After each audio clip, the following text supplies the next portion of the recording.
Okay, so we are up to we're tshuva, right? Which is I have a good place to go after Shayla. Did we do Shayla? What? Did we do Shayla? Did we do it was just a kushya? I thought we did Shayla. 1 second. I don't think we did Shayla. Maybe I'm wrong. No, you're probably right. You are probably right. 1 second. I think that's where we were. Okay, you're right. Okay, but we did. So the last thing we did that was the last thing we did was because we said group for halachos. I think so. Okay.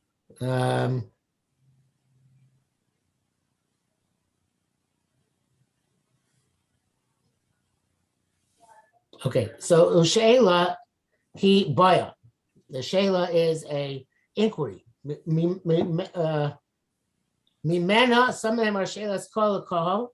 They're a question from a group of people to another group of people. The simona, and the way it's indicated is the boilu. They inquired. Man of Shaylas called mina yachid. Sometimes it's a group asking the individual, vuba minay. It says they inquired of him. Man of yachid. From an individual to individual, who ba'a minay is supposed to ba'u ba'a. The halacha b'she'el fi tshuvas. The halacha in turn when there's an inquiry goes based on the response. Tshuva yibal she'el se'el v'tiskayel fi b'sak halacha, and the tshuva comes according to these questions, and it sustains the is sustained as the b'sak halacha. Let's just do the next one. Hakushya machlokas haba al Shmuel's. The kushya is a disputation of statements by Amoraim. Lo yachlok hacholek balacha mekuyemes, but he won't argue about something which is a sustained halacha. If there are many people are disagreeing, asimon meisavei. The way it's asked is meisavei in the yachid esavei. If it's individual that asks a question, it's esavei. Piruk u perush hakushya. The piruk is the explanation of the kushya. In other words, it's a resolution. If there's no further machlokas, it's a sustained halacha. So basically, he's saying there is between a shayla and a kushya and a tshuva and a piruk. Okay, the shayla is an inquiry, and the kushya is a challenge. So I'll have to get deep into that. Okay, so it says commentary here. It's a little larger, so a bit more. Stama iboyes, but Sheva Talmud iboy libnei yeshiva or chachamim she'pligu bos halacha. There's no attribution. So then the iboylu is a question asked by the bnei yeshiva or the chachamim who are involved. Literally, they extended themselves into that halacha. Anytime you see a baya in the Gemara, having we start with us and study a baya, look to understand the sides of the inquiry. The questioner only asks a question that's supposed to challenge, but it could go either way. And the two prospects are equal. Because if there's to one of the possibilities more credence than the other one, poshet so it's sad. What? Poshet otola ototzad ve nikroim chelkei asoter. I think nikroim is the right way to read it.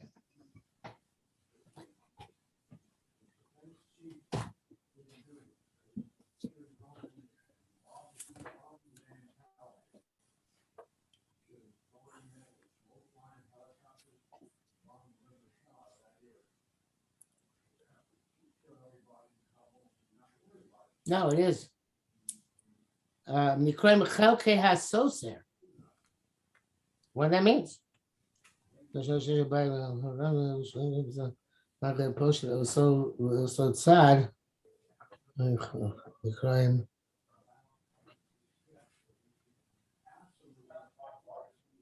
Mikroim chelke hasoser.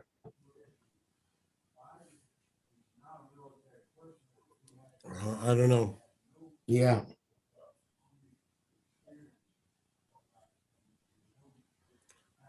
So let's keep going. Okay. The following Sha'ala Shal Eno Sha'ena cloud. You must double mutar also. That's a question. Is a mutar also? He doesn't know. It's not that he has a balanced suffix. It is balanced, but it's balance of lack of knowledge. Mm-hmm. Stam, and he asked generically. There's no at that point in that case. There's no, you don't look for the two sides, right? Because he doesn't know, he didn't know there were sides. He doesn't know what the sides are. He's just asking, is it this or is it that? But that's not a smart man's question. Smart man's question is based on premises, and premises which go in on both sides. When it's obvious what the possible sides are, the question is not going to bother necessarily elaborating them. If they're concealed, will elaborate them. Or the author of the Gemara will elaborate them.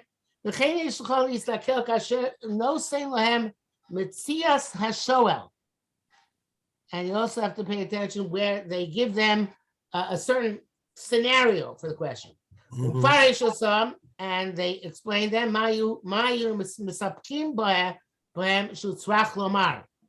They explain what was bothering that they had to. Well, this is really, if the Gemara has a scenario in which it says a certain halacha, so then it's a legitimate question. Why the Gemara say specifically in that scenario? Why the Gemara make it a general principle? Mm-hmm. So that's also questions. These are all inquiries, not attacks, right? Why does the Gemara set it up in such a situation? Make it more general or simpler. Okay. And even if it's something is obvious from a brisa, I guess it was in a Mishnah, we wouldn't ask the question because it was the Mishnah, we would assume that that's the halacha. But from a brisa, we ask, what's the status? Okay. Gemara does not, which is very interesting. Gemara doesn't normally ask the same thing in two different places. Lightning does not strike twice. Because if it's answered one place, then we assume it's answered. Sometimes Gemara has X, Y, Z possibilities and scenarios, and then ask a question which could have been asked on the first possibility. So the Gemara is not bound to do that. The Gemara can wait until the end and then resolve, then ask the question. Sorry, on the first possibility.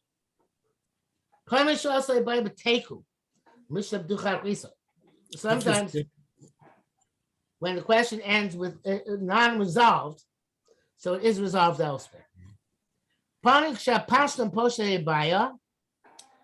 Sometimes when the person who is responding resolves the question, or the person who asked the question, so said Pashton, he rejects the answer, the person who has resolved this question, so sometimes one way, sometimes the Pashton explains, and sometimes the Gemara rejects this explanation.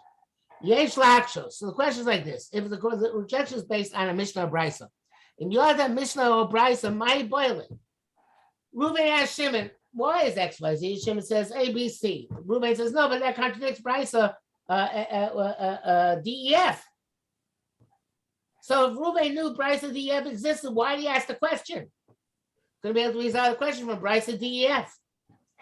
Mm-hmm. So my boiling. So this way to understand it. he had really the questioner had two questions, and here, and one of them was simultaneous. And on that, the person who comes to answers against what his assumption was. I can't search it twice. That's why it contradicts it.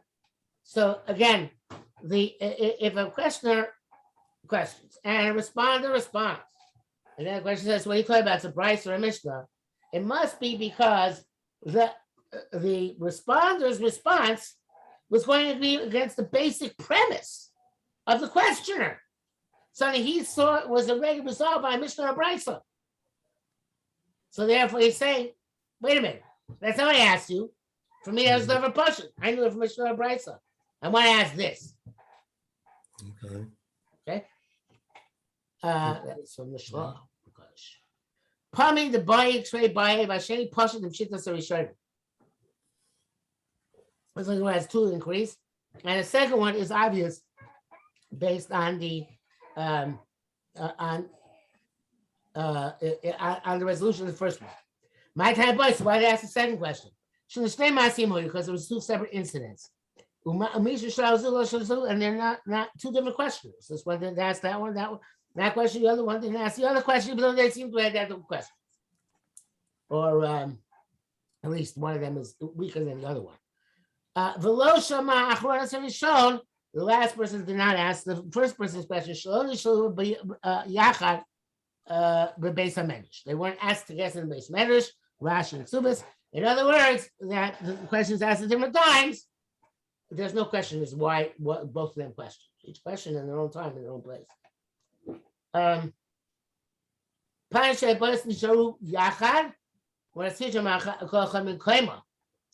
Sometimes the questions are all asked together, and then the Gemara starts discussing one by one.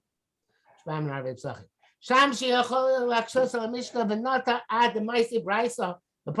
had this before. Sometimes the Gemara could ask on a Mishnah, but it waits to brings the Baisa, so ask the question on both of them. Sometimes the Gemara could have asked a different question, but it remains at the one it began with. Okay. Normally, questions are based on Mishnayos or Brises. Naturally, is the term kushya here. That's unfortunate, unless he's switching gears actually to kushya. Sounds like he might be. In other words, we're just finished with she'ela. Now we're talking about kushya. So what's the classic kushya? I have a Mishnah or a Bryce against you. How can you say what you're saying? Right? So he says, you could ask a question in the Mishnah, not that the Maisi Brysa, and it waits until it brings out a Brysa, and then it springs the question against both of them.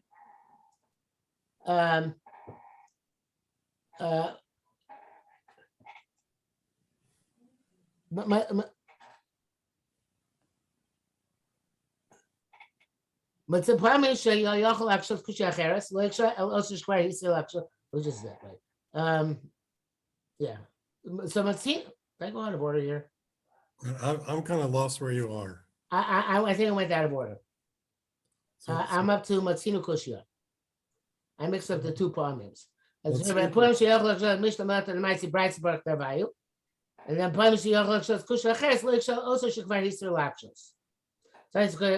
was waiting until we amass all the data, and then we ask.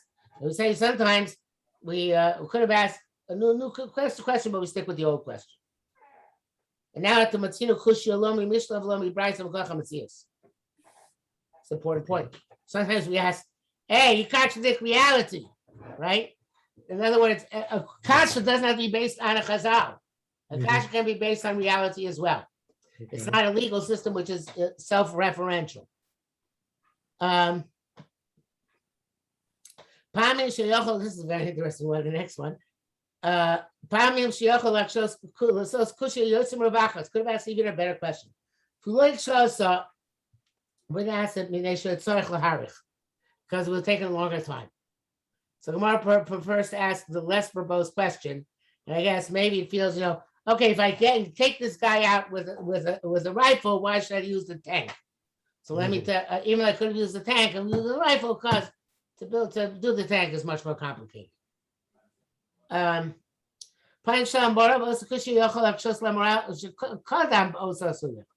we ask a question on an Amora, and we really could ask a question on a different Amora, which been prior in the Sunnah.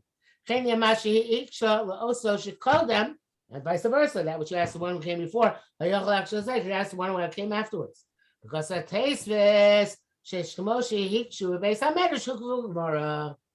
So the reason is because the editing did not take place based on topic, but based on the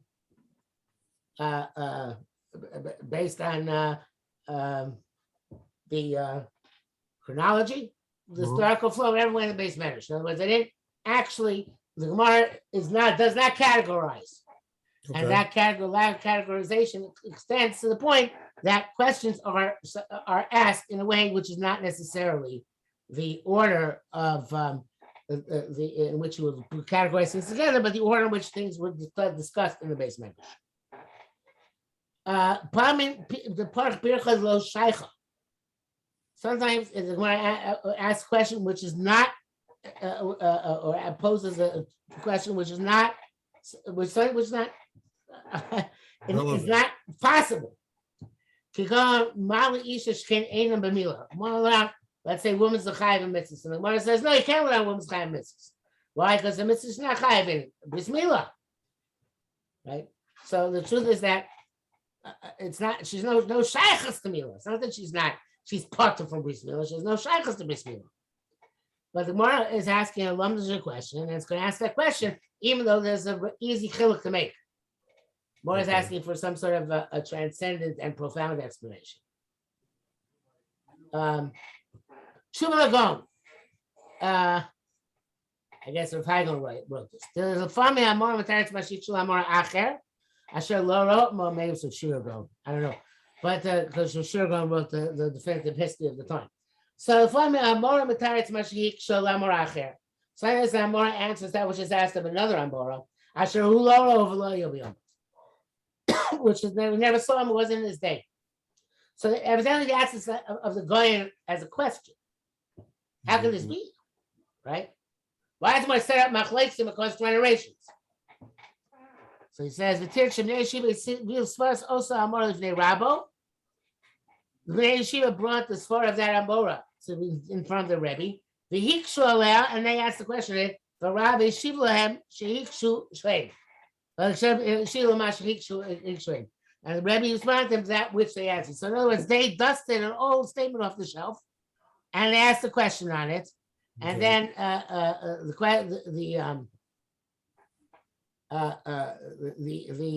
Rabbi responded to them based on a question. But the first Amora was not a base medrash; it might have been long dead and buried, right? But don't sometimes have a lashon like Amar Lacha. Right, Amar Lacha, and some there are lashonos, right, like Amar Lacha, but I don't know if it always appears. No, it doesn't always appear, but occasionally it does. In which case, what we're doing is we're arguing b'shem l'tov ben adam, not as though he himself were saying. Right. So I assume that's what the guy meant. Not 100% sure, but I think that's what he meant. Okay. Maybe we should stop here for today. Okay.